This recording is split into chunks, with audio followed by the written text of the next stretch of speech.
আমি তোমার বাবার চিকিৎসার জন্য 5 লক্ষ টাকা দিব, তবে আমায় তোমার বিয়ে করতে হবে। অধরার কথায় নীল চমকে উঠে ওর দিকে তাকালো। অধরা বলল, কি হলো বলো, রাজি কিনা? আমার সাথে মজা করছেন?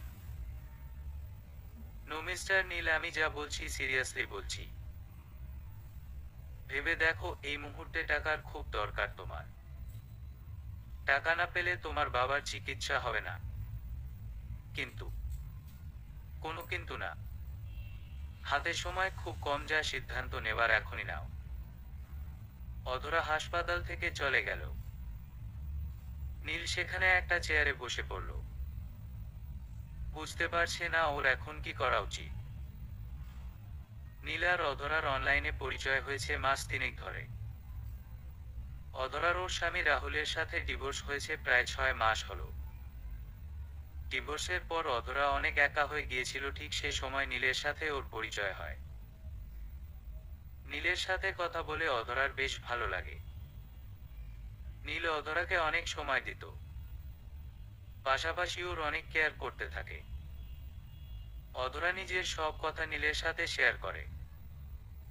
নীল নিজেও ওর সব কথা অধরার সাথে শেয়ার করে। এসব কারণে দুইজনের মধ্যে বেশ ভালো বন্ধুত্ব গড়ে ওঠে। অধরার বেশ উচ্চবিত্ত পরিবারের মেয়ে। নীল সাধারণ মধ্যবিত্ত পরিবারের ছেলে। বাবার সাথে সে ব্যবসা দেখাশোনা করে। কিন্তু হঠাৎ করে নীলের বাবা অসুস্থ হয়ে পড়ে। হার্টের একটা বড় সমস্যা ধরা পড়ে, যেটা অপারেশন করতে অনেক টাকার প্রয়োজন। এদিকে অসুখের পিছনে টাকা খরচ করতে গিয়ে ব্যবসার অবস্থা একেবারে খারাপ হয়ে গেছে। গত 2 দিন আগে নীলের বাবা বেশি অসুস্থ হয়ে পড়ে। তখন সে আর এক মুহূর্ত দেরি না করে হাসপাতালে ভর্তি করে। ডাক্তার জানায় তাড়াতাড়ি অপারেশন না করলে অনেক বড় ক্ষতি হয়ে যাবে। এই অবস্থায় নীল কি করবে ভেবে পাচ্ছে না। নীল অধরার সাথে কথাটি শেয়ার করে। অধরা সব শোনা মাত্র বলে, তুমি কোনো চিন্তা করো না, আমি আসছি। তুমি এসে কি করবে? দেখি কি করা যায়। ঠিক সেদিন বিকেলে অধরা হাসপাতালে চলে আসে। প্রথমবারের মতো নীল অধরার সামনাসামনি হয়। অধরাকে দেখে নীল অনেক অবাক হয়। অধরা দেখতে অনেক সুন্দর। প্রথম যখন অধরাকে দেখে তখন ওর পরনে ছিল বেগুনি টপস, কালো জিন্স প্যান্ট,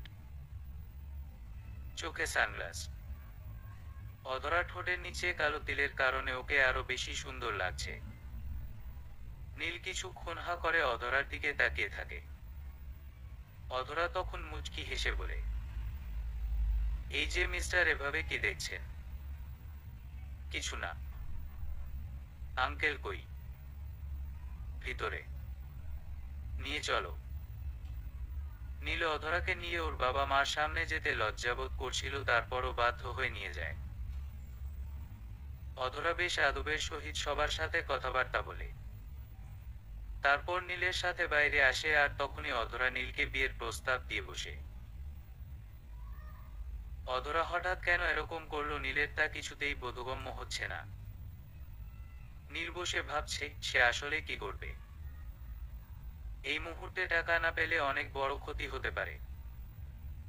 আবার অধরার মনে অন্য মতলব নেই তো। নীল ফোন বের করে অধরাকে কল দেয়। অধরা কল রিসিভ করে। নীল কিছু বলার আগেই অধরা বলে, কি সিদ্ধান্ত নিলে? সেটা পরে বলছি। আগে বলো, তুমি কি আমার সাথে মজা করছো?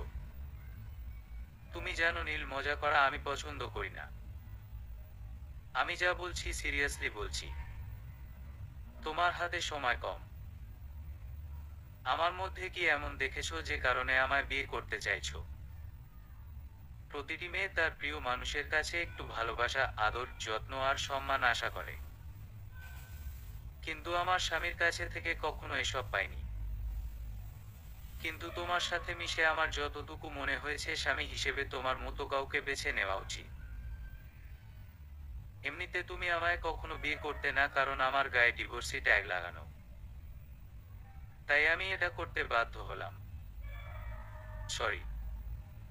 তুমি ভেবে দেখো। নীল ফোন রাখার একটু পরই ওর মা রুকেয়া বেগম আর বোন নিশি বাইরে এলো। নিশি, ভাইয়া এই আপু ডাকে। নীল, আমার এক ফ্রেন্ড। নিশি, শুধু ফ্রেন্ড। নীল, তাছাড়া কি? রুকেয়া, তোকে বাবা চিন্তিত দেখাচ্ছে কেন? নীল তখন ওর মাকে সব খুলে বলল। সব শুনো, রুকেয়া বলল। না বাবা, এই কাজ করিস না। তুই একটা অবিবাহিত ছেলে হয়ে কয়েক বছর সংসার করা মেয়েকে কিভাবে বিয়ে করবি? নিশি, এরকম একটা মেয়ে ডিভোর্সি ভাবতেই পারছি না। নীল, কিছু কিছু ব্যাপার ঘটে যা আমরা কখনো কল্পনাও করি না। আমি ভাবছি বিয়েটা করব, কারণ তাছাড়া বাবার অপারেশনের টাকা জোগাড় করা সম্ভব নয়। আমাদের আত্মীয় স্বজনদের টাকা দেওয়ার সামর্থ্য আছে ঠিকই, কিন্তু কেউ তো দিল না। এখন এই মুহূর্তে এটা করা ছাড়া কোনো উপায় নেই। নিশিত, তাই বলে ভাইয়া তুই এরকম একটা ডিভোর্সি মেয়েকে বিয়ে করবি? নীল, বারবার ডিভোর্সি ডিভোর্সি করিস না। ডিভোর্সি মেয়ে খারাপ নয়। ডিভোর্সি বিয়ে করা সুন্নত। নীলের কথায় নিশি হেসে ফেলল। এটা দেখে নীল বলল, কি হলো, হাসছিস কেন? তোর কথা শুনে হাসছি। আজ বিপদে পড়েছিস বলে বলছিস ডিভোর্সি বিয়ে করা সুন্নত? নয়তো কখনো তুই ওই মেয়েকে বিয়ে করতি না। আমরা যখন বিপদে পড়ি তখন শুধু ইসলাম মানার, নবীর সুন্নত মানার চেষ্টা করি, তাছাড়া নয়। তুই ভালো করে জানিস আমি সবসময় ইসলাম মেনে চলার চেষ্টা করি। জানি তুই নামাজ পড়িস, বিভিন্ন ইসলামের দাওয়াতের কাজে শামিল হস, কিন্তু তলে তলে ঠিক বেগানা নারীর সাথে সম্পর্ক করেছিস। এটা কি ইসলামে জায়েজ আছে? আমি নিজের একাকিত্ব দূর করতে গিয়ে কিভাবে জড়িয়ে পড়েছি বুঝতে পারিনি। তবে বিয়ের পর স্ত্রী ব্যতীত আর কোনো নারীর দিকে তাকাবো না বা তার সাথে মেশার চেষ্টা করব না। এরকম করলে ভালো। কিন্তু এই মেয়েকে বিয়ে করার আগে আরো একবার ভেবে দেখ। কারণ বিয়েটা একদিন দুই দিনের না, এটা সারা জীবনের জন্য। আমি ভেবেছি এই মুহূর্তে আমার টাকার খুব দরকার, তাই আমি বিয়ে করব। নিশি আর নীলের মা কোকেয়া নীলকে আর বাধা দিল না, কারণ এই মুহূর্তে ওদের টাকা দরকার। নীল অধরাকে ফোন দিয়ে বলল, অধরা, আমি রাজি। সত্যি বলছো? হুম। ওকে, লাভ ইউ। তুমি চিন্তা করো না, আমি টাকার ব্যবস্থা করছি। বিয়ে কবে করবে? তোমার বাবার অপারেশন হয়ে যাক তারপর। এখন রাখছি, তোমায় পরে কল দিচ্ছি। অধরা ফোন রেখে বাড়িতে প্রবেশ করলো। বাড়ির মধ্যে ঢুকে দেখলো ওর বাবা বসে বই পড়ছে। অধরাকে দেখে বলল, এই সন্ধ্যাবেলায় কই থেকে আসা হলো? আমার এক ফ্রেন্ডের বাবা অসুস্থ, তাই আমি উনাকে দেখতে গিয়েছিলাম। ও। অধরা ঘরে যাবে তখন ওর বাবা মুক্তার চৌধুরী বলল, একটু শুনবি মা? অধরা থেমে বলল, হ্যাঁ বাবা বলো। মুক্তার এগিয়ে এসে বলল, দেখো মা, তুই আর কোনো ছেলের সাথে মিশিস না। তুই একটু ধৈর্য ধর, এবার আমি নিজে আমার পছন্দ মতো ভালো কোনো ছেলের সাথে তোকে বিয়ে দিব। সে তোকে অনেক সুখে রাখবে ইনশাআল্লাহ। তোমার আর কষ্ট করতে হবে না বাবা। মানে, আমি আজ যে ফ্রেন্ডের বাবাকে দেখতে গিয়েছিলাম সেই ফ্রেন্ডকে বিয়ে করব। অধরা, তুই একবার নিজের পছন্দ মতো বিয়ে করে একটা ভুল করলি, তুই কি আবার সেই একই ভুল করতে চাস? ভুল মানুষ একবার করে, বারবার নয়। আর হ্যাঁ, নীল ছেলে হিসেবে অনেক ভালো। 5 ওয়াক্ত নামাজ পড়ে, কোনো বাজে ফ্রেন্ড নেই। এমনকি খারাপ কোনো রিপোর্ট নেই ওর নামে। আর সে যথেষ্ট ভালো। এরকম একটা ছেলের জীবনে গিয়ে তুই আর ওর জীবনটা নষ্ট করিস না। আমি ওর জীবন নষ্ট করব কিভাবে? তুই যেভাবে চলাফেরা করিস এভাবে চলাফেরা করলে যে কোনো স্বামী, বাবা, ভাই নামাজ পড়েও জাহান্নামে হবে। বাবা, এসব কি কথা বলছো তুমি? ভুল কিছু বলিনি। নিজের মেয়েকে আজ পর্যন্ত পর্দায় রাখতে পারিনি, এটাই আমার জীবনের সবচেয়ে বড় ব্যর্থতা। বাবা, কতবার বলবো যে এসব পর্দা করা আমার ভালো লাগে না। বোরকা পরলে গরম লাগে, তোমরা বোঝো না কেন? এমন সময় অধরার মা আকলিমা বেগম মুক্তারকে উদ্দেশ্য করে বলল, অতি আদরে তোমার মেয়ের এই অবস্থা। ছোটবেলা থেকে ওকে অনেক চেষ্টা করেছি পর্দা করানোর জন্য, তখন তুমি বাধা দিয়ে বলতে আগে বড় হোক তারপর পর্দা করাবে, নামাজ পড়াবে। আবার যখন ছেলেদের সাথে কলেজে মিশতে শুরু করেছে তখন বাধা দিলে বলতে স্কুল কলেজে এরকম একটু হবে, পরে ঠিক হয়ে যাবে। মডার্ন পোশাক পরতে চাইলে বাধা দাওনি, বরং উৎসাহ দিয়েছ। অধরা জোরে শ্বাস ফেলে নিজের রুমে চলে গেল। মুক্তার আপসোস করে বলতে লাগলো, যদি আগে এসব গভীরভাবে অনুধাবন করার চেষ্টা করতাম তাহলে কখনো বাধা দিতাম না। এখন বুঝি জীবনে কত বড় ভুল করেছি। একটু পর অধরা রুম থেকে বের হয়ে এসে ওর বাবাকে বলল, বাবা, আমার 5 লাখ টাকা দরকার। টাকা কি করবি? দরকার লাগবে, দিবে কি না বলো? আমার কষ্ট করে উপার্জন করা টাকা এভাবে শেষ করতে তোর ভালো লাগে? যদি কষ্ট করে উপার্জন করতে তাহলে হয়তো এভাবে টাকা উড়াতাম না। তার মানে বলতে চাইছিস আমি কষ্ট করে উপার্জন করিনি? না, করনি। মানুষের থেকে অবৈধভাবে যে টাকা নিতে আমি সেসবই শেষ করছি শুধু। মানুষ যখন অবৈধভাবে কোনো উপার্জন করে তখন আল্লাহ সেই উপার্জিত অর্থ শেষ করারও একটি মাধ্যম দেয়। আর সেই মাধ্যমটা হচ্ছি আমি। তাই যা বলছি তাই করো, নয়তো আমি আবার নিজেকে তারা চিহ্ন ঘাত করতে শুরু করব। মুক্তার কোনো কিছু না ভেবে চেক সই করে দিল। অধরা খুশি মনে চেক নিয়ে নিজের রুমে চলে গেল। মুক্তার সোফার ওপর ধবাস করে বসে পড়ল। আর মনে মনে ভাবতে লাগলো, সারা জীবন অবৈধভাবে ইনকাম করার শাস্তি শেষ বয়সে এসে পাচ্ছি। হারামভাবে অর্জিত টাকা জীবনের শেষ বয়সে শান্তি কেড়ে নিয়েছে। অধরা টাকা ব্যাংক থেকে তুলে নীলকে দিল। নীলের বাবার অপারেশনের পর ঘরোয়াভাবে নীলের সাথে অধরার বিয়ে হয়ে গেল। বিয়ের দিন রাতে নীল যখন ওর ঘরে গেল তখনই অধরা ওকে যা বলল তা শোনার জন্য সে মোটেও প্রস্তুত ছিল না। নীল রাতের বেলা রুমে এসে দেখলো অধরা ফোন টিপছে। নীলকে দেখে সে নড়েচড়ে বসল। নীল এসে বিছানার উপর বসতেই অধরা ফোন রেখে দিল। নীল কিছু বলতে যাবে তার আগে অধরা বলল, তুমি কি জানো আমি কেন তোমায় বিয়ে করেছি? কেন? সত্যি বলবো। হুম, আমি জানি আমার বিয়ে করার পিছনে তোমার অন্য উদ্দেশ্য আছে। কি করে? কারণ তোমার মতো সুন্দর চেহারার মেয়েরা চাইলে অনেক বড়লোকের হ্যান্ডসাম ছেলেকে সহজেই পেয়ে যেতে পারে, যতই সে ডিভোর্সি হোক না কেন। তুমি চাইলে আমার চেয়ে বেটার কাউকে পেয়ে যেতে, কিন্তু তুমি সেটা না করে আমায় বিয়ে করলে, সেই সাথে আমায় মোটা অঙ্কের টাকাও দিলে। এর পিছনে নিশ্চিত কোনো কারণ আছে। সঠিক ধরেছ। অধরা চৌধুরী কারণ ছাড়া কিছু করে না। তো বলে ফেলো সেই কারণ। সত্যি বলতে আমার প্রাক্তন স্বামী রাহুলকে আমি খুব ভালোবাসি।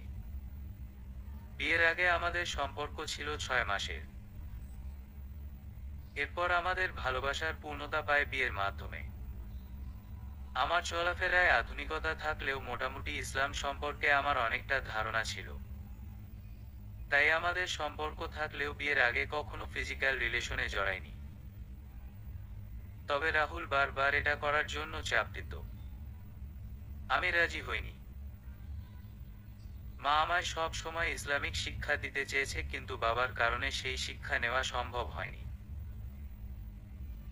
কারণ আল্লাহ হয়তো আমার বাবার অবৈধভাবে ইনকাম করা টাকা আমার দ্বারা শেষ করতে চেয়েছে। বুঝলাম। তো তারপর যখন রাহুলের কথা বাবাকে বললাম, তখন বাবা রাহুলের ব্যাপারে খোঁজ নিয়ে জানতে পারে সে মোটেও ভালো না। ভালোবাসার নামে মেয়েদের শরীর ভোগ করাই ওর নেশা। কিন্তু আমি বিশ্বাস করিনি, তাই বাবা রমতে গিয়ে একাই ওকে বিয়ে করিনি। পরে অবশ্য বাবা আমাদের মেনে নেয়, আর অনেক টাকা পয়সা দেয় রাহুলকে। রাহুলের ব্যাপারে বাবা যা বলেছিল সব আমার কাছে মিথ্যা মনে হয়েছিল, কারণ রাহুলকে দেখে মনে হয়নি সে এমন কোনো কাজ করতে পারে। রাহুল প্রচন্ড ভালোবাসতো আমায়, কিন্তু রাহুলের মা বাবা আমায় দেখতে পেত না। আমায় দিয়ে সংসারের সমস্ত কাজ করে নিত। আমি করতাম, কখনো কোনো অজুহাত দিতাম না। কিন্তু আমার যদি কোনো কারণে শরীর খারাপ হতো তখন কাজ না করলে ওরা আমায় অনেক অকথ্য ভাষায় কথা বলতো, যা সহ্য হতো না। রাহুলকে বললে সে বলতো যে একটু সহ্য করো। রাহুলের দিকে তাকিয়ে সব সহ্য করতাম। কিন্তু একদিন সব সহ্যের সীমা পার হয়ে গেল যখন রাহুল পাশের বাসার এক মহিলার সাথে হোটেলে ধরা পড়ল। তখন বুঝতে পারি যে বাবা রাহুলের ব্যাপারে ঠিকই বলেছিল, কিন্তু আমি না শোনায় আজ ওই পরিণতি হলো। আমি রাহুলের সাথে ঝগড়া শুরু করি, আর ঝগড়ার সময় রাহুল আমায় রাগে মুখে 3 তালাক উচ্চারণ করে, যার ফলে আমাদের বিচ্ছেদ হয়ে যায়। আমি ভাবতেও পারিনি যে রাহুল এমনটা করবে। আমি বাসায় চলে আসি। ভেবেছি যে রাহুল হয়তো রাগের বশে বলে ফেলেছে, তাই যখন রাগ ঠান্ডা হবে তখন আমার কাছে ফিরে আসবে। রাহুল ভুল বুঝতে পারলো আর আমায় ফিরিয়ে নিয়ে যেতে এলো। আমার হাতে পায়ে ধরে অনেক কান্নাকাটি করলো। আমি আর ওকে ফিরিয়ে দিতে পারলাম না। আমি গেলাম ওর সাথে, কিন্তু যাওয়া মাত্রই এলাকার লোকজন বাধা হলো, কারণ তখন আমি আর রাহুলের স্ত্রী নেই। রাহুল এলাকার সকলের সামনে আমায় তালাক দিয়েছিল। প্রত্যেকের ভাষ্য অনুযায়ী ইচ্ছাকৃত হোক আর রাগের মাথায় হোক, যদি কেউ 3 তালাক উচ্চারণ করে তবে 2 স্বামী স্ত্রীর তালাক হয়ে যায়। দ্বিতীয়বার তার কাছে ফিরে যাবার আর কোনো সুযোগ থাকে না। প্রথম স্বামীর কাছে সেই ওই মেয়ে তখনই ফিরে যেতে পারবে যখন মেয়েটির দ্বিতীয় বিয়ে হবে আর ওই স্বামীর সাথে ঘর সংসার করবে। দ্বিতীয় স্বামী যদি ওই মেয়েকে ছেড়ে দেয় বা স্বামী মারা যায় তবেই সে মেয়ে তার প্রথম স্বামীর কাছে ফিরে যেতে পারবে। আমি এটা শুনে অনেক ভেঙে পড়লাম। বুঝতে পারছিলাম না আমার কি করা উচিত। রাহুলের একটি ভুলের কারণে আমরা আলাদা হয়ে গেলাম। রাহুলকে ছাড়া থাকতে আমার কষ্ট হচ্ছিল। এর মধ্যে তোমার সাথে পরিচয় হলো। তোমার সাথে কথা বলে ভালো লাগলো। এর মধ্যে তোমার বাবার ব্যাপারে জানলাম, ভাবলাম তোমাকে এই কাজে ব্যবহার করব। অন্য কারো সাথে বিয়ে হলে সে ঝামেলা করতে পারে, কিন্তু তুমি পারবে না, কারণ তুমি টাকা নেওয়ার জন্য তুমিই ঝামেলায় পড়ে থাকবে। তাই সহজে আমি তোমায় ছাড়তে পারবো। অনেক ঠান্ডা মাথায় খেলেছো। আমার জীবনটা একদম শেষ করে দিলে। এটা না করলে তোমার বাবার অবস্থা কি হতো ভাবতে পারছো? বাবা মার জন্য এরকম স্যাক্রিফাইস প্রতিটি সন্তানের করা উচিত। হুম। তুমি এখন কি চাইছো বলো? রাহুল 1 বছরের জন্য বিদেশ গেছে। 1 বছর যখন রাহুল ফিরে আসবে তখন তুমি আমায় ডিভোর্স দিবে। ব্যাস। তোমার টাকা দিতে হবে না। আর যদি ডিভোর্স না দিই, তাহলে আমি নারী নির্যাতনের মামলায় তোমায় জেলে ঢোকাবো। নীলমুচকি হেসে মনে মনে ভাবতে লাগলো, জীবনে ইচ্ছা ছিল নবীর সুন্নত স্বরূপ কোনো ডিভোর্সি মেয়েকে বিয়ে করব, কিন্তু সেই স্বাদ মিটে গেল। আগের সময় ডিভোর্সি মেয়ে আর এখনকার সময়ের ডিভোর্সি মেয়েদের মধ্যে অনেক তফাৎ। তার মানে এই না যে সব ডিভোর্সই খারাপ হয়। আর আমার সাথে এমন হওয়া দোষের কিছু না, কারণ আমি তো টাকার লোভে পড়ে বিয়ে করতে রাজি হয়েছি, তাই এমন হয়েছে। অবশ্য আমি তো ইচ্ছা করে লোভ করিনি, নিরুপায় ছিলাম আমি। নীল দীর্ঘশ্বাস ফেলে বলল, কিন্তু অধরা, তুমি হয়তো এটা জানো না যে এরকম কন্ট্রাক্ট ম্যারেজ ইসলামে জায়েজ নেই। আমি জানি মিস্টার নীল। আমি কিন্তু বিয়ের আগে কন্ট্রাক্ট করিনি যে 1 বছরের জন্য বিয়ে করছি, 1 বছর পর আমায় ছেড়ে দিবে। যদি এমন কিছু করতাম তবে এটা জায়েজ হতো না। কিন্তু এমন কিছু হয়নি। তুমি শরীয়ত মেনে বিয়ে করেছো। শুধু বিয়ের পর সম্পর্কটা চেঞ্জ হয়ে গেল। এখন বলো 1 বছর পর ছাড়বে কিনা? কারণ দেখো নীল, আমি তোমায় কখনো ভালোবাসতে পারবো না। আমি জানি তুমি অনেক ভালো একটা ছেলে। আর তুমি আমার মতো কাউকে ডিজার্ভ করো না। তুমি আমার চেয়ে ভালো কাউকে ডিজার্ভ করো। তাই বলছি, কষ্ট করে 1 বছর আমায় সহ্য করো, তারপর ডিভোর্স দিও। আমায় নিয়ে ভাবতে হবে না তোমার। আমি তোমার কথা মানব, তবে আমার শর্ত আছে। কি শর্ত? যেহেতু তুমি এখন আমার স্ত্রী, তুমি যতদিন আমার কাছে থাকবে ততদিন আমি যা বলবো সেভাবে চলতে হবে। অধরা কিছুক্ষণ ভেবে বলল, ঠিক আছে, চলবো। যেহেতু তোমার কাছে শুনেছি যে তোমার স্ত্রীকে নিয়ে অনেক স্বপ্ন আছে, চাইলে আমার মাধ্যমে পূরণ করতে পারো। তবে আমার লাইফস্টাইল কোনো মতে চেঞ্জ করতে পারবে না। আমি যেভাবে চলি ঠিক সেভাবেই চলবো। ঠিক আছে, তাহলে এখন শুয়ে পড়ো। তুমি কোথায় শুবে? সোফায়। সোফায় শুতে হবে না, আমার পাশে শুয়ে পড়ো। যেহেতু আমরা এখন স্বামী স্ত্রী, তাই আমাদের মধ্যে কোনো কিছু হলেও সমস্যা নেই। আমার প্রতি এখন তোমার পূর্ণ অধিকার আছে। হুম। কিন্তু তুমি তো আমায় মন থেকে মানতে পারবে না। হ্যাঁ জানি পারবো না, কিন্তু কিছু করার নেই। নীল অধরার পাশে শুয়ে পড়ল। ভাবতে লাগলো যে হঠাৎ করে কি থেকে কি হয়ে গেল। স্ত্রীকে নিয়ে অনেক স্বপ্ন ছিল ওর, কিন্তু মনে হয় না সেটা আর পূরণ হবে। এসব ভাবতে ভাবতে নীল ঘুমিয়ে পড়ল। নীলের ঘুম ভাঙল ফজরের আজানের সময়। নীল উঠে অজু করল। তারপর সে অধরার কাছে এসে ওর দিকে তাকালো। অধরা ঘুমিয়ে আছে। ড্রিম লাইটের আলো মুখে পড়ায় দেখতে অত্যন্ত মায়াবী লাগছে। মাঝে মধ্যে অধরার ঠোঁট কেঁপে উঠছে। নীল বেশ কয়েকবার অধরাকে ফজরের নামাজের জন্য ডাকলো, কিন্তু অধরার কোনো সাড়া পাওয়া গেল না। হয়তো সে নীলের ডাক শুনেছে কিন্তু ইচ্ছাকৃতভাবে উঠছে না। নীল দীর্ঘশ্বাস ফেলে মসজিদে চলে গেল। নামাজ শেষে নীল রাস্তা দিয়ে ভাবছে আর অতীতের কথা মনে পড়ছে। প্রায় 6 বছর আগে থেকে সে 5 ওয়াক্ত নামাজ জামাতে আদায় করা শুরু করেছে। নামাজের পাশাপাশি বেশ কয়েকবার তাবলিগ করেছে। তাবলিগে গিয়ে বুঝতে পেরেছে যে প্রকৃত শান্তি আল্লাহর ইবাদতের মধ্যে রয়েছে। সে ইসলাম সম্পর্কে অনেক কিছু জেনেছে। যখন থেকে জেনেছে ইসলামে প্রেম হারাম, তখন থেকে সে এসব হতে দূরে থাকার চেষ্টা করেছে। আর প্রতি মুহূর্ত সে আল্লাহর কাছে একজন নেক স্ত্রী চেয়ে এসেছে। প্রায় রাতে উঠে সে তাহাজ্জুদ পড়ত। কিন্তু মাঝে মধ্যে সে একাকিত্ব অনুভব করত। একাকিত্ব দূর করতে গিয়ে অনলাইনে একটু করে সময় দিতে থাকে। এর মধ্যে অধরার সাথে পরিচয় হয়। অধরার ছবি দেখা মাত্র ওকে অনেক ভালো লাগে। এরপর থেকে শুরু হয় অধরার সাথে চ্যাটিং। অধরার সাথে পরিচয় হবার পর থেকে নীল একদম পাল্টে যেতে থাকে। সময় মতো নামাজ পড়া হয় না।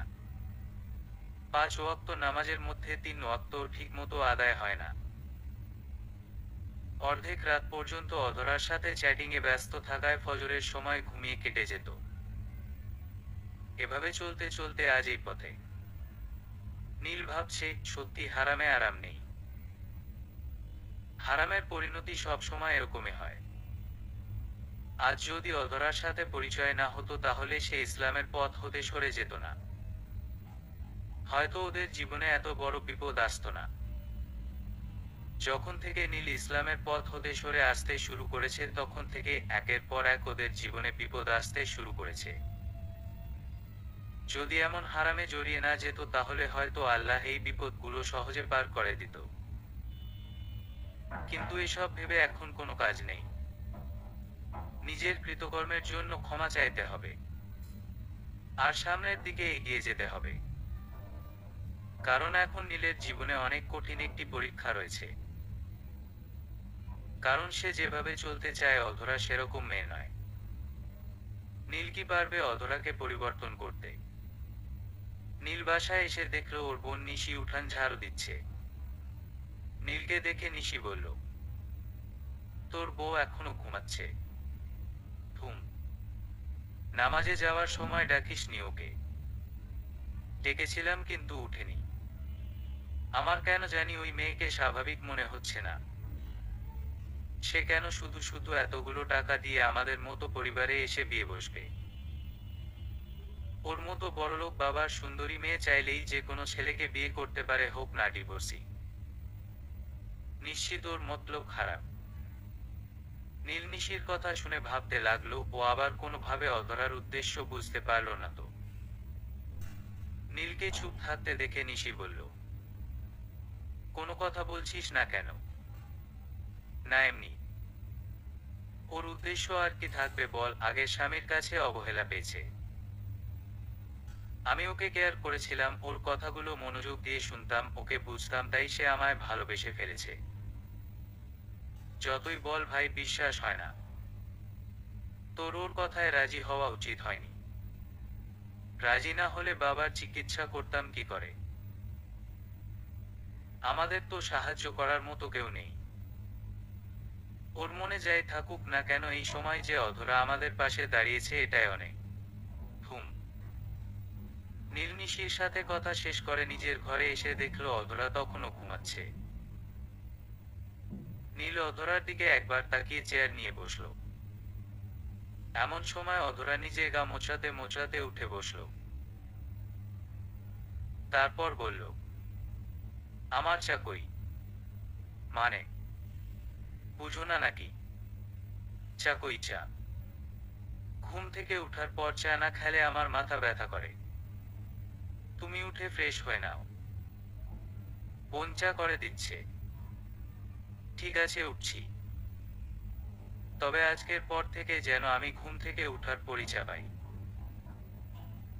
তুমি কি মুখ না ধুয়ে চা খাবে?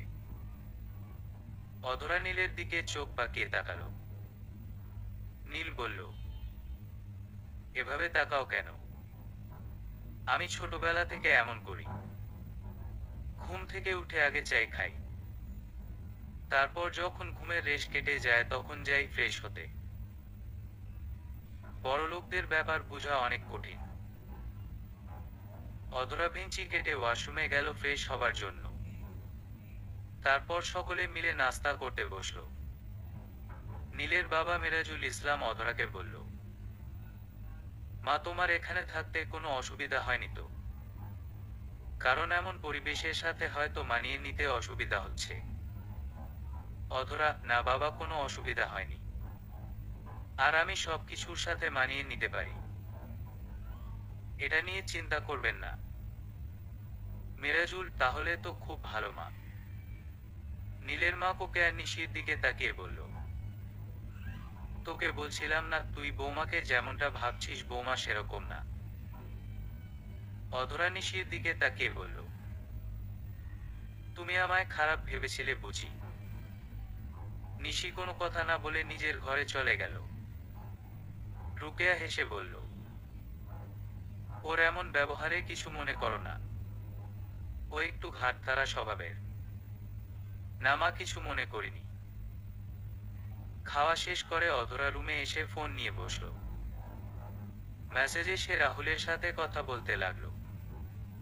নীল রুমে আসতেই অধরা ফোন রেখে দিল। নীল বলল, আমায় একটু বের হব তো। অধরার কথায় নীল বিব্রতকর অবস্থায় পড়ল। মনে মনে ভাবলো, এসব বলা ঠিক হয়নি। নীল কোনো কিছু না বলে বাইরে চলে গেল। নীল বাইরে যাওয়ার একটু পর নিশি অধরার রুমে এলো। নিশিকে দেখে অধরা বলল, তো ননদিনী আমায় নিয়ে কি ভেবেছিলেন? নিশি থতমতর মধ্যে পড়ে গেল। অধরা বলল, কি হলো বলো। কিছু না ভাবি। আসলে তুমি এত সুন্দর একটা মানুষ হয়ে আমাদের মতো পরিবারে বিয়ে করতে রাজি হলে সেটা নিয়ে একটু ভাবছিলাম। অধরা রহস্যের হাসি দিয়ে বলল, তোমার ভাই ভালো মানুষ। ওকে দেখে ভালো লেগেছে তাই বিয়ে করেছি। এমন মানুষ পাওয়া এখন অনেক কঠিন। শুধু এই কারণ। হুম। আমি রান্না করতে গেলাম। ঠিক আছে, যাও। অধরা আবার রাহুলের সাথে কথা বলতে শুরু করলো। শাড়ি পরে থাকতে অধরার বেশ অসুবিধা হচ্ছে। কারণ সে শাড়ি বা থ্রি পিস এসব পরায় অভ্যস্ত নয়। বাড়িতে থাকাকালীন বেশিরভাগ সময় সে গেঞ্জি ও প্লাজো পরে থাকে। আর বাইরে যাওয়া টপসের সাথে জিন্স। এসবই অধরার নিত্যদিনের পোশাক। বাবার একমাত্র মেয়ে বলে ওর চলাফেরা এমন। যদিও অধরার মা অনেক চেষ্টা করেছে মেয়েকে শালীনতার সহিত চলাফেরা করার, ইসলামী শাসনের মধ্যে রাখার, কিন্তু ওর বাবার কারণে সেটা আর সম্ভব হয়ে ওঠেনি। এখন অধরার বাবা তার ভুল বুঝতে পেরেছে যে মেয়েকে এসবে প্রশ্রয় দেওয়ায় নিজেই নিজেকে যা তারা চিহ্ন হান্নামের দিকে ঠেলে দিয়েছে। নীল দুপুরে বাসায় এসে দেখলো অধরা উল্টো দিকে মুখ করে শুয়ে ফোন টিপছে। প্লাজো হাঁটুর কাছাকাছি উঠে আছে। রুমের জানালা খোলা। বাইরে দিয়ে মানুষ যাওয়া আসা করছে। জানালা দিয়ে কেউ উকি দেওয়া মাত্র সহজেই অধরার এভাবে শুয়ে থাকা চোখে পড়বে। নীল যে রুমে এসেছে এটা অধরা খেয়াল করেনি। সে একমনে ফোন টিপায় ব্যস্ত। নীল অধরার কাছে গিয়ে প্লাজো ধরে নিচে নামিয়ে দিতেই অধরা লাফ দিয়ে উঠে বসলো আর বেশ জোরে বলে উঠল, আরে করছোটা কি হুম? বিয়ে করেছো বলে যখন তখন আমার গায়ে হাত দিবে? তোমার গায়ে হাত দিইনি। তোমার প্লাজো উপরে উঠে আছে তাই নামিয়ে দিলাম। আমি গরমে প্লাজো উপরে তুলে রেখেছি, তোমার নামিয়ে দিতে হবে কেন? কারণ রাস্তা দিয়ে মানুষ যাওয়ার সময় দেখছে। এটা মোটেও উচিত নয়। দেখলে কি হবে? শোনো, মেয়েদের সবসময় পর্দায় থাকা ফরজ। 14 জন পুরুষ ব্যতীত কারোর সামনে দেখা দেওয়া জায়েজ নয়। ও, কিন্তু আমার পর্দা করা ভালো লাগে না। গরম লাগে। তাই এসব বলো না প্লিজ। পর্দা করলে আর যাই হোক আগুনে জ্বলার মতো গরম লাগে না। যে পর্দা করে না সে নিশ্চিত জাহান্নামে যাবে। শুধু সে নয়, বরং তার বাবা, ভাই, স্বামী ও সন্তান সবাই যাবে শুধু একজনের পর্দা না করার কারণে। অধরা কি যেন ভেবে একবার নীলের দিকে তাকালো। তারপর ফোন রেখে বলল, একজনের জন্য বাকি সবাই যা তারা চিহ্ন হান্নামে যাবে কেন? কারণ একজন নারী দায়িত্ব এই মানুষগুলোর উপর থাকে। এদের দায়িত্ব হলো তার ঘরের মা, বোন, স্ত্রী, সন্তানকে পর্দায় রাখা, নামাজের জন্য তাগিদ দেওয়া। এসব যদি না করে তবে মেয়েগুলোর সাথে এই লোকগুলোও জাহান্নামে যাবে। আর যদি এসবে তাগিদ দেওয়ার পরও মেয়েরা না শুনে তখন কি হবে? তখন সেই পুরুষদের গুনাহ হবে না। অধরা তখন হেসে বলল, চিন্তা করো না। স্বামী হিসেবে তোমার দায়িত্ব তুমি পালন করেছো, এখন সেটা আমি পালন না করলে তোমার কোনো ক্ষতি হবে না। বুঝলে বাবু? এখন দেখো তো রান্না হয়েছে কিনা। আমার খুব খিদে পেয়েছে। এমন সময় নিশি বাইরে থেকে ডাকলো, ভাইয়া ভাবিকে নিয়ে খেতে আয়। অধরা কিছু না বলে খেতে চলে গেল। নীল দাঁড়িয়ে দীর্ঘশ্বাস ফেলল। নীল এখন ভালো করে বুঝতে পারছে যে একাকিত্ব দূর করার জন্য হারামে ডুবে থাকার শাস্তি কতটা ভয়াবহ হতে পারে। ইস, যদি অধরার সাথে আমার পরিচয় না হতো। এখন আর আপোষোস করে লাভ নেই, যা হবার হয়ে গেছে। খাবার শেষ করে নীল রুমে এসে বসল। অধরা বলল, রাতে ঠিক মতো ঘুম হয়নি। এখন একটু ঘুমাবো। কেউ যেন আমায় ডিস্টার্ব না করে। নামাজটা পড়ে নিও। অধরা সেদিকে কোনো কান না দিয়ে শুয়ে পড়ল। নীল অধরাকে নামাজের কথা বললে, পর্দা করে চলতে বললে অধরা প্রচণ্ড রেগে যায়। নীলের কোনো কথা সে সহ্য করতে পারে না। সবসময় সে নিজের মতো করে চলতে চায়, এমনকি সংসারের কোনো কাজ করতে চায় না। নীল মুখ বুজে সব সহ্য করে যাচ্ছে, কিছু বলতে পারে না। অনেক রাত পর্যন্ত অধরা তার প্রাক্তনের সাথে কথা বলে। প্রতিদিনের মতো আজও অধরা রাত প্রায় 1টার দিকে ওর প্রাক্তনের সাথে কথা বলে বেলকনি থেকে রুমে এলো। রুমে এসে দেখলো নীল বিছানার ওপর চুপ করে বসে আছে। অধরা বলল, কি ব্যাপার, তুমি এরকম না ঘুমিয়ে বসে আছো কেন? আমি তোমায় কিছু কথা বলতে চাই। বলো, শুনছি। অধরা, তুমি যে দিনের জন্য আমার স্ত্রী হও না কেন, তোমাকে হেফাজতে রাখা আমার জন্য ফরজ।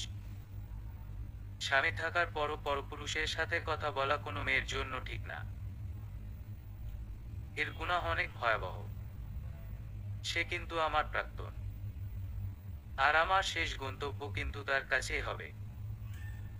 সেটা আল্লাহ ভালো জানে যে তোমার শেষ গন্তব্য কোথায়।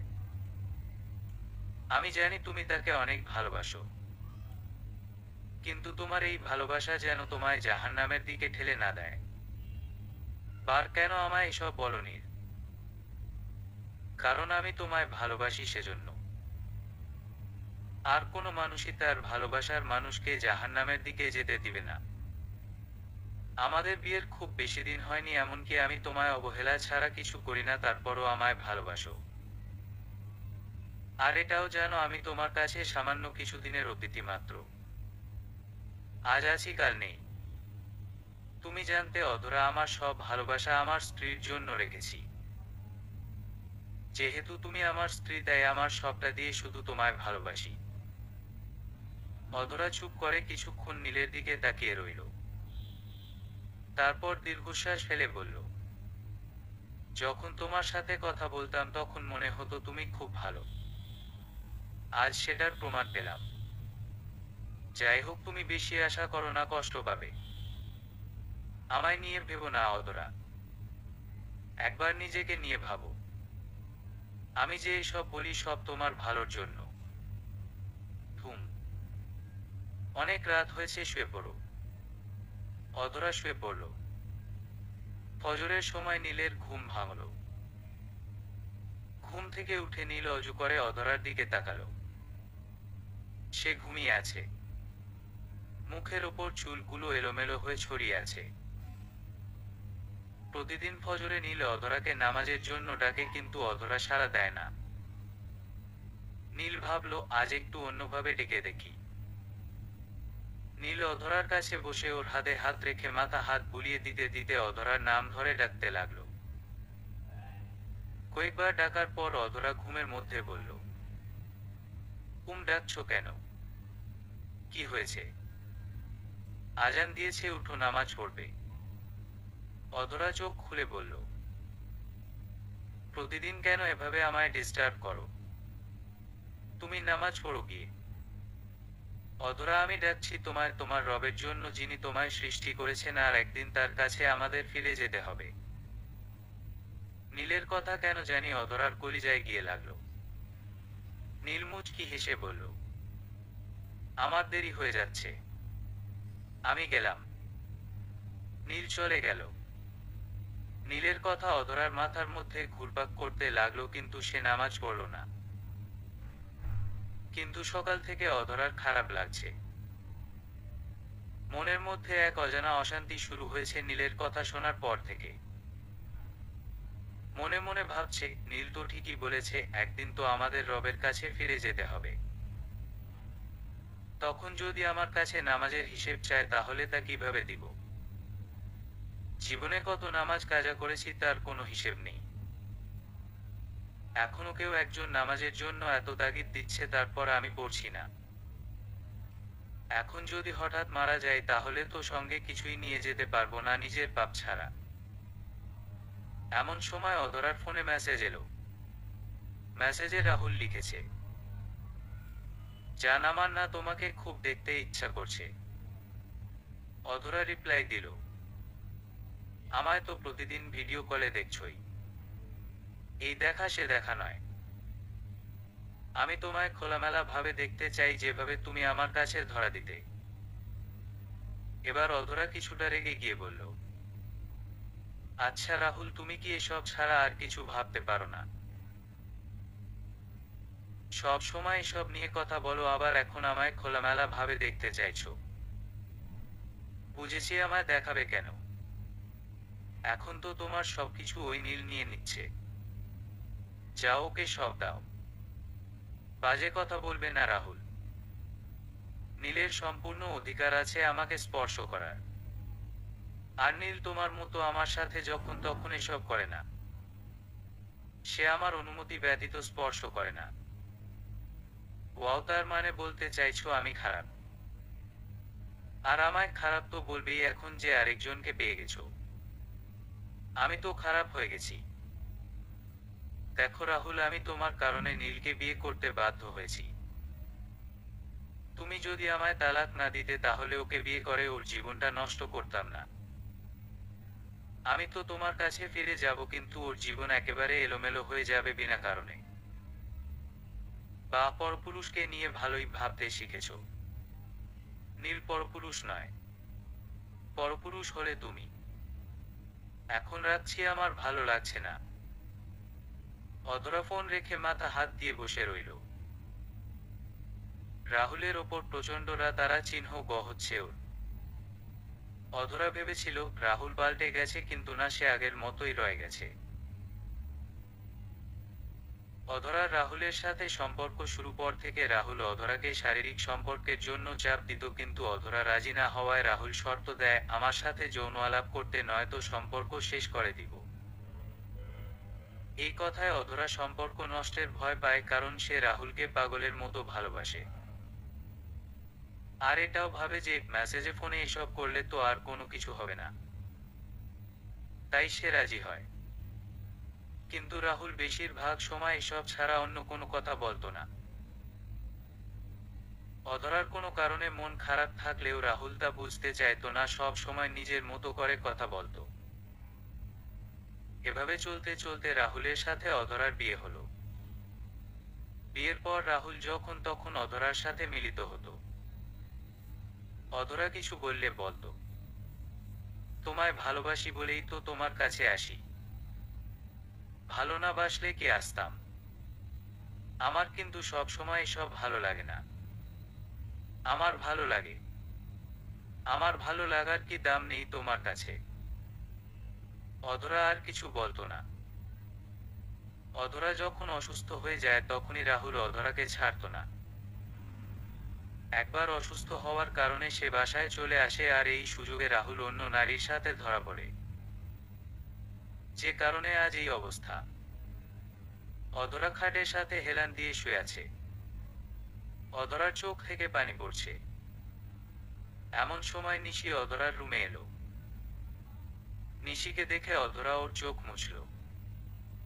নিশি বলল, কি করো ভাবি? অধরা কান্নাজড়িত গলায় বলল, কিছু না। তুমি কান্না করছো কেন ভাবি? ভাইয়া তোমায় কিছু বলেছে? না। তাহলে কি হয়েছে বলো আমায়। ভাইয়া কিছু বলে থাকলে ওরে পিটিয়ে সোজা করব। আমার ভাবিকে বকবে এত বড় সাহস? অধরা রেগে গিয়ে বলল, আমি কি বলেছি যে তোমার ভাইয়া আমায় কিছু বলেছে? তাহলে বারবার এক কথা কেন বলছো? এখন যাও এখান থেকে। আমায় একা থাকতে দাও। অধরা ঝাড়ি খেয়ে নিশি চলে গেল। অধরা মন খারাপ করে শুয়ে রইল। নীল দুপুরবেলা খাওয়ার জন্য বাসায় এসে দেখলো নিশি মন খারাপ করে বসে আছি। নীল বলল, কি রে, কি হয়েছে তোর, এভাবে মন খারাপ করে বসে আছিস কেন? ভাবি আমার সাথে ওইভাবে কথা বললো কেন? কি করেছে? আমি রুমে গিয়ে দেখি ভাবি কান্না করছে। তো কারণ জিজ্ঞেস করতেই আমার ওপর রেগে গেল। আচ্ছা, আমি গিয়ে দেখছি। নীল রুমে এসে দেখলো অধরা চুপ করে শুয়ে আছে। নীল এসে বিছানার এক পাশে বসলো। অধরা নীলের দিকে তাকালো। নীল বলল, কি হয়েছে, কান্না করছিলে কেন? কে বলল? নিশি। অধরা কিছুক্ষণ চুপ করে থাকলো, তারপর বলল, একটা কথা বলবো। বলো। মানুষ কি শুধুমাত্র নিজের শারীরিক চাহিদা মেটানোর জন্য সুন্দরী মেয়েদের বিয়ে করে? নীল দীর্ঘশ্বাস ফেলে বলল, কথাটিতে তো হলেও সত্য। 90% মানুষ সুন্দরী মেয়েকে বিয়ে করে বা রিলেশন করে এই একটা কারণেই।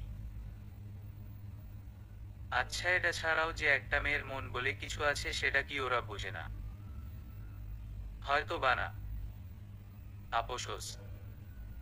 এমন একজনকে ভালোবেসেছি যে কিনা আমার মনের চেয়ে আমার শরীরকে বেশি ভালোবেসেছে।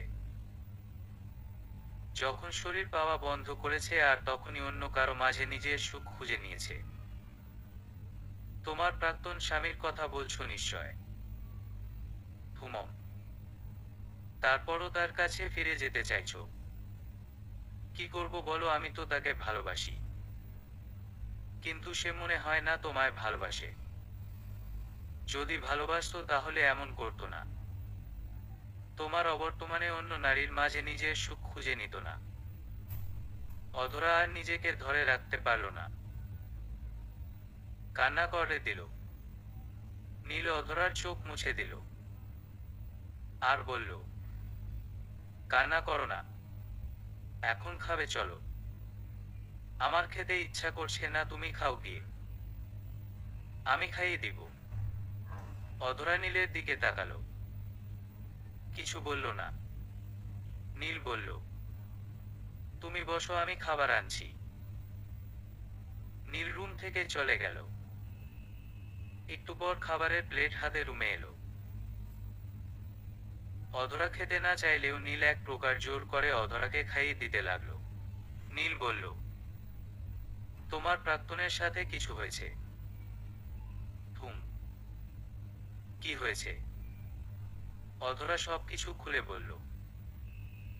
সব শুনে নীল বলল, আমি কিছু কথা বলি, হয়তো তোমার শুনতে খারাপ লাগবে।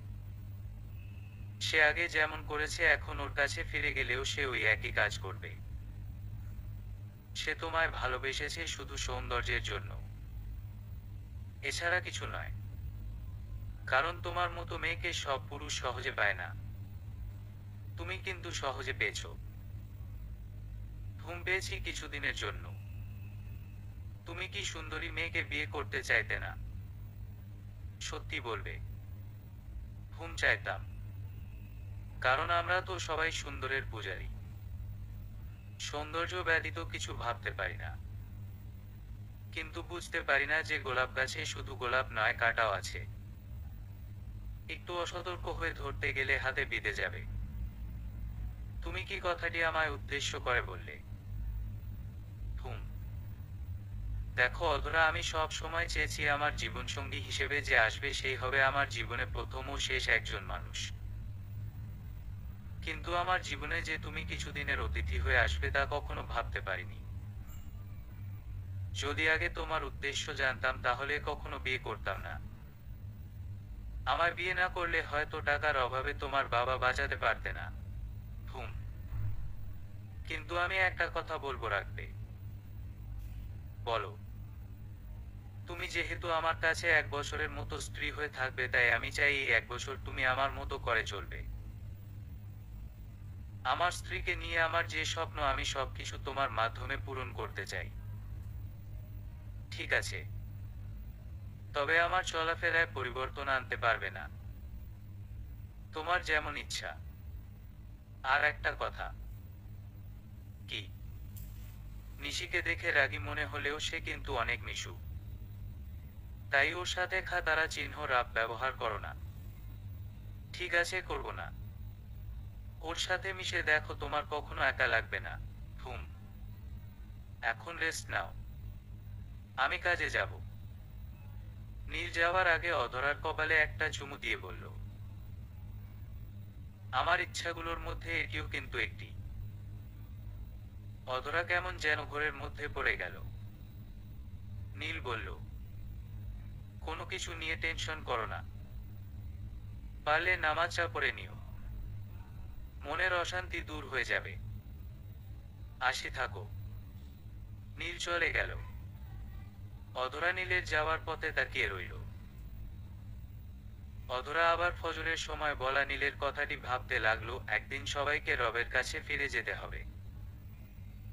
এটা ভাবতেই আবার মনের মধ্যে অশান্তি শুরু হলো ওর। এমন সময় অধরার কানে আসরের আজান ভেসে এলো। অধরা মন কেমন যেন ছটফট করতে লাগলো নামাজ পড়ার জন্য। কিন্তু ও এখন যেসব জামাকাপড় পরে আছে এসব পরে তো নামাজ হবে বলে তো মনে হয় না। অধরা খুব কম থ্রি পিস পরতো, বর্তমানে থ্রি পিস নেই বললেই চলে। তাই সে নিশিকে বলতেই নিশি ওর নিজের জামা বের করে দিল। তারপর নিশি আর অধরা দুইজন একসাথে নামাজ পড়ল। নামাজ শেষে অধরা এক অন্যরকম প্রশান্তি অনুভব করতে লাগলো। মনের মধ্যে যে ছটফটানি ভাব ছিল সব যেন নিমেষে দূর হয়ে গেল। অধরা ভাবতে লাগলো যে নামাজে প্রকৃত শান্তি। নামাজ ব্যতীত কোনো কিছু করে শান্তি নেই। নিশি অধরাকে বলল, ভাবি তোমায় কিন্তু সালোয়ার কামিজে দারুণ লাগে। তুমি কেন যে ওই সব প্লাজো আর টাইট গেঞ্জি পরো বুঝি না। ছোটবেলা থেকে অভ্যাস তো তাই। অভ্যাস পরিবর্তন করো ভাবি। ওইসব পড়া ঠিক না। ওগুলো পড়লে শরীরের অনেক কিছু বোঝা যায়। তাই এসব পড়া ঠিক না। অভ্যাস ছাড়া যে কঠিন, কিন্তু অসম্ভব না। ভাইয়া আসুক আজই তোমায় জামা নিয়ে দিতে বলবো। কিন্তু কোনো কিন্তু নয় ভাবি।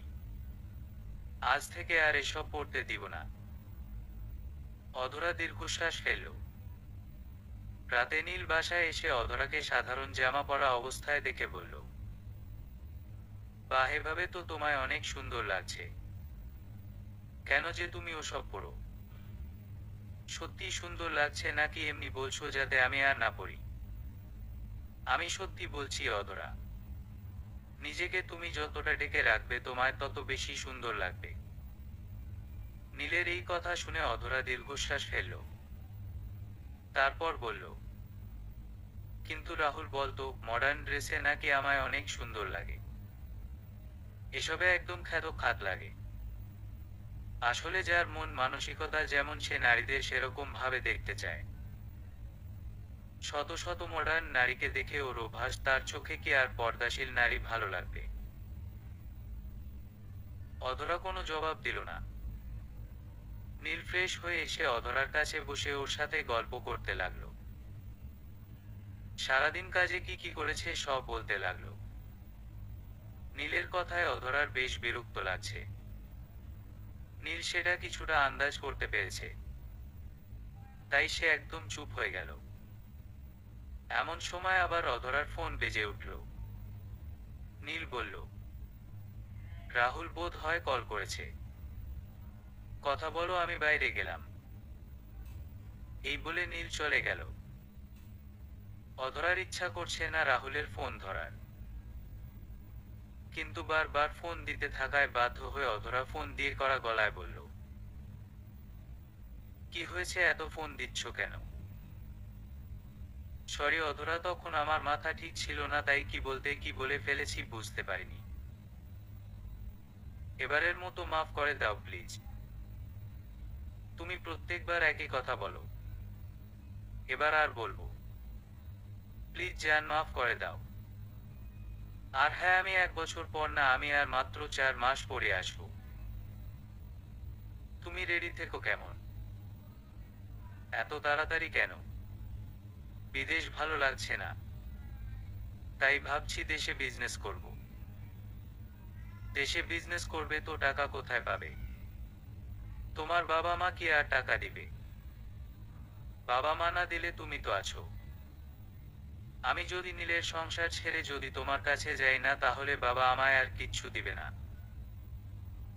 হয়তো আমার সাথে সম্পর্কই রাখবে না। এটা বিয়ের দিনই বলে দিয়েছে। তাই আমার থেকে টাকা পাওয়ার আশা ছেড়ে দাও। রাখছি। অধরা ফোন রেখে মনে মনে বলতে লাগলো, এই ছেলেকে কি কখনো শুধরাবে না। বিয়ের পর থেকে আজ পর্যন্ত লাখ লাখ টাকা দিয়েছি, না সে চাকরি করতে পেরেছে আর না কোনো ব্যবসা করতে পেরেছে, এখনো আবার আমার টাকার উপর আশা করে আছে। এই ছেলে কি সত্যি আমায় ভালোবাসে নাকি আমার টাকা আর এই শরীরটাকে ভালোবাসে? অধরা কিছু বুঝতে পারছে না, এসব ভাবতে গিয়ে ওর প্রচন্ড মাথা ব্যথা করছে।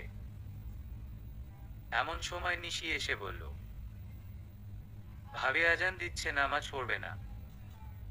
না, আমার কিছু ভালো লাগছে না, তুমি যাও, নামাজ পড়ো, দেখবে সব ঠিক হয়ে যাবে। প্লিজ তুমি এখন যাও। নিশি আর কিছু না বলে চলে গেল।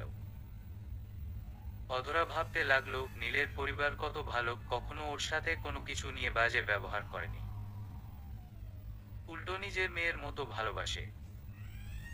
আর রাহুলের পরিবার একটুতে কত বাজে ব্যবহার করত, রাহুলের দিকে তাকিয়ে সব সহ্য করেছে, অথচ নীলের পরিবার কত ভালো ব্যবহার করে, নিজের মেয়ের মতো আগলে রেখেছে ওকে।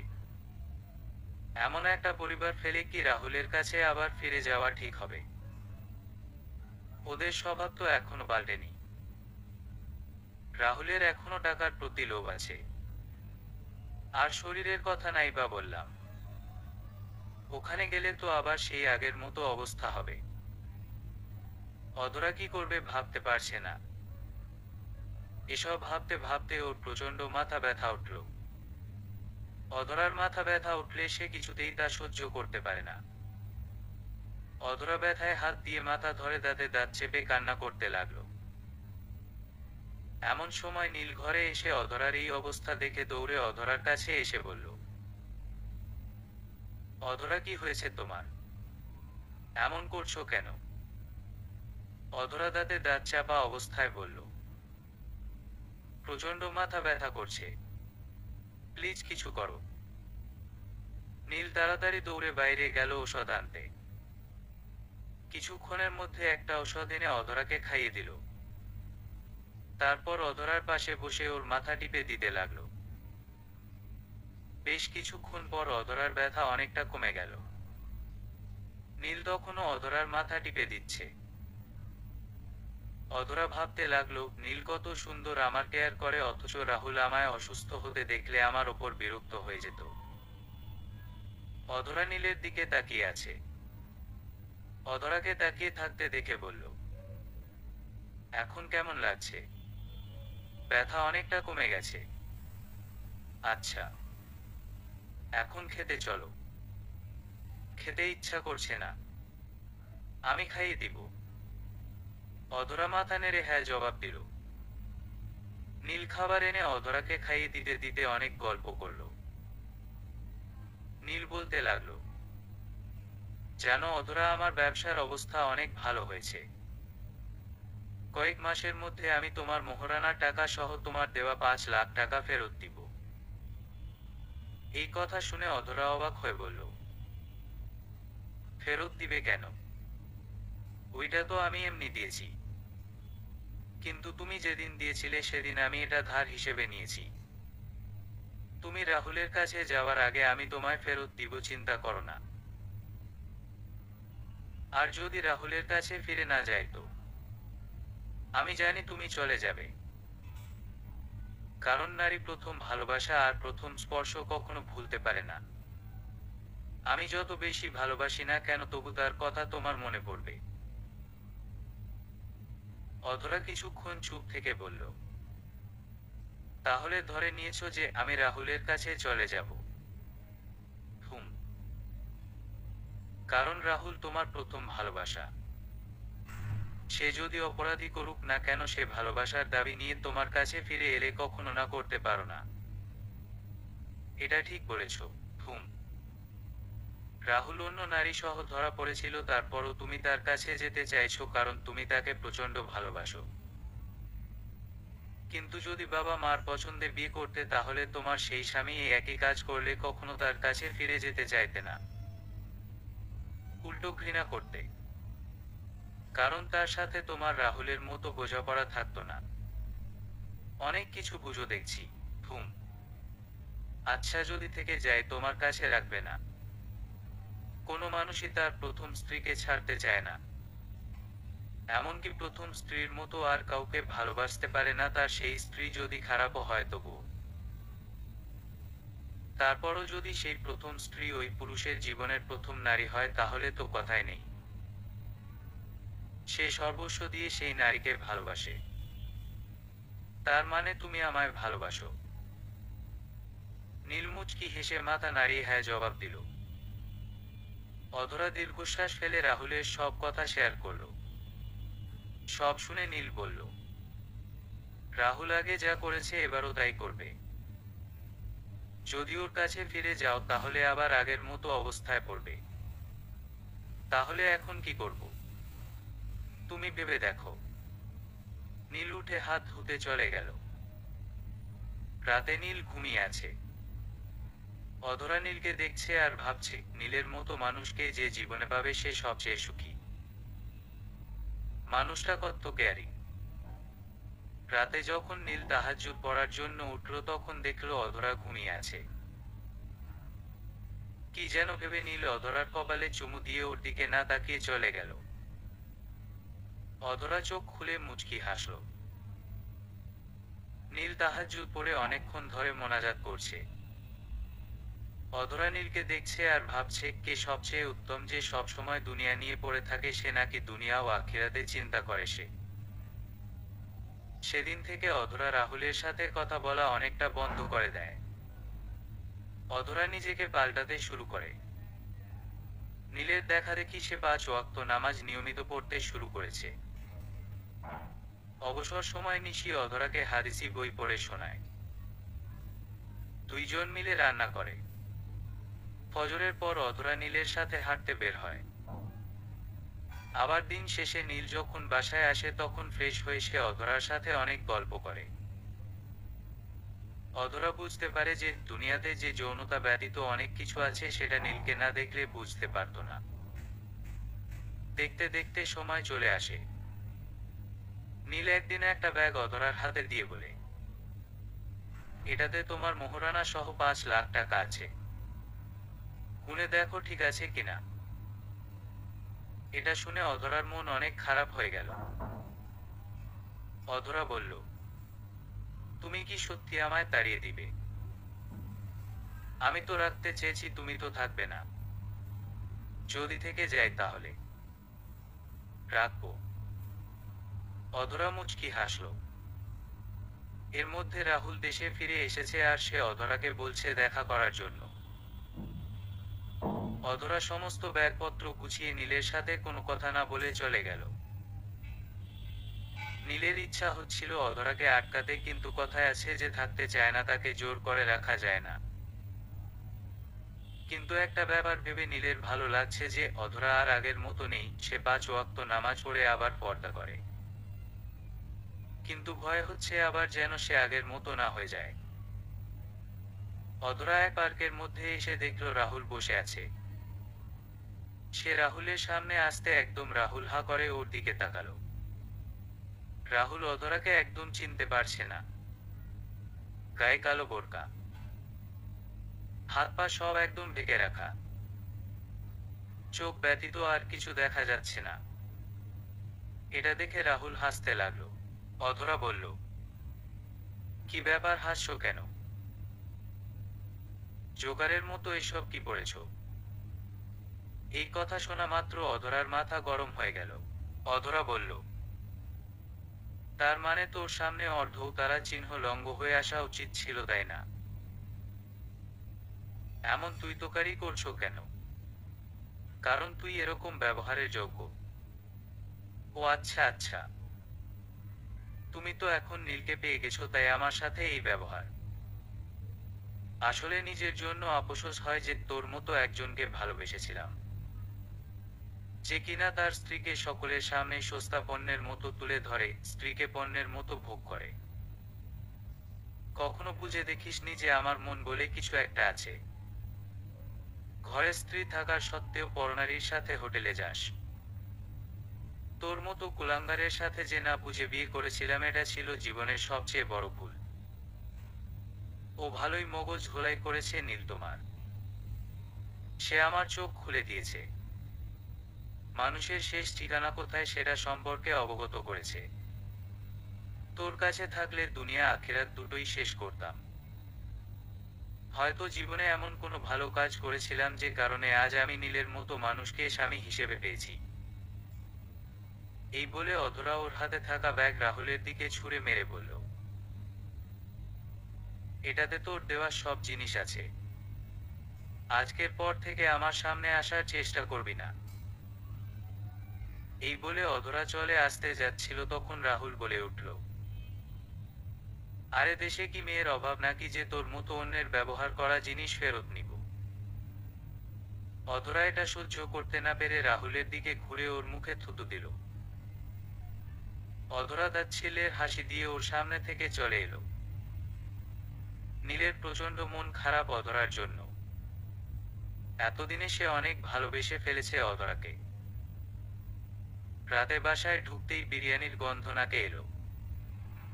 নীল অবাক হলো, কারণ এরকম বিরিয়ানি একমাত্র অধরা রান্না করতে পারে। নীল তাড়াতাড়ি বাসায় ঢুকে দেখলো অধরা আর নিশি রান্নাঘরে হাসাহাসি করছে। নীলকে দেখে অধরা বলে উঠল, এই যে নীল বাবু, এত দেরি করলে কেন? অধরাকে দেখে সে চমকে উঠল। নীল বুঝতে পারছে না অধরা এখানে কেন। কারণ আজই তো সে রাহুলকে বিয়ে করতে চেয়েছিল। নীল রান্নাঘরের দিকে যেতে নিশি সেখান থেকে চলে গেল। নীল বলল, তুমি এখানে? এখানে নয় তো কোথায় থাকবো? তুমি তো রাহুলের কাছে। ধুর, বাদ দাও তো ওর কথা। স্বামী থাকতে পর পুরুষের কাছে কেন যাব? তোমার কথা তো ঠিক বুঝতে পারছি না, তুমি তো ওর কাছে আজ চলে যাচ্ছিলে, তাহলে কি হলো? অধরা সবকিছু নীলকে বলল। সব শুনে নীল বলল, তাহলে এখন? অধরা নীলের কানের কাছে মুখ এনে বলল, এখন আমি তোমার বাবুর আম্মু হতে চাই। এই বলে অধরা লজ্জা পেয়ে দৌড় দিল। তারপর হঠাৎ থেমে গিয়ে নীলের দিকে ঘুরে বলল, বলেছিলে না মেয়েরা প্রথম ভালোবাসা, প্রথম স্পর্শ ভুলতে পারে না? কিন্তু আজ জেনে রাখো, মেয়েরা সঠিক মানুষ পেলে অতীতের সবকিছু ভুলতে পারে। আর তুমি আমার জীবনে সেই সঠিক মানুষ। নীল অধরার দিকে তাকিয়ে আছে। অধরা বলল, বিরিয়ানি দেখো পুড়ে গেলে খবর আছে। এই বলে মুচকি হেসে চলে গেল। নীল বিরিয়ানি নাড়তে নাড়তে বলল, নারী সত্যি তুমি রহস্যময়। সমাপ্ত।